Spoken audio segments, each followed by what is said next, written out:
It was my first time playing a game with my girlfriend, and I was very satisfied with my performance. But just when I wanted to play again, a group of federal agents suddenly broke into my house. I tried to ask what was happening, but one of the officers pushed me to the ground and immediately handcuffed me.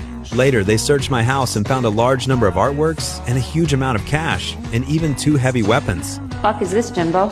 Jimmy, it's an AK-47. So no possibility of reduced sentence. I got great lawyers.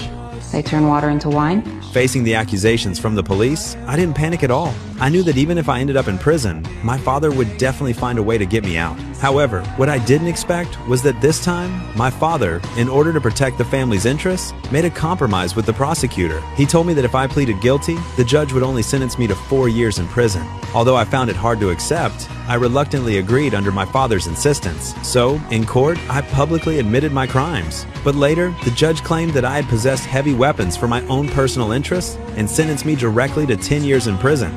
It was only then that I realized both my father and I had been betrayed by the prosecutor. In the end, I went to prison. A few months later, the prison guards suddenly took me to the medical room. Waiting for me inside were the prosecutor who had betrayed me and a female federal agent.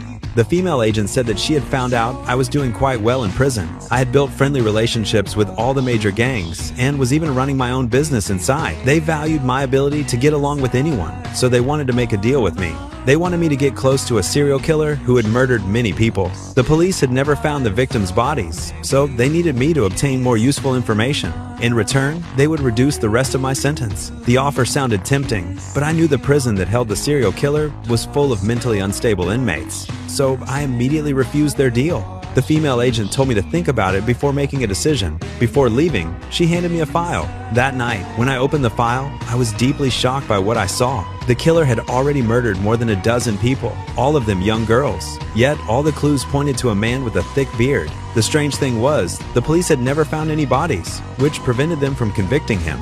After reading the file, I didn't know what to do, so the next day, I went to ask my father for advice. And my father's advice surprised me even more.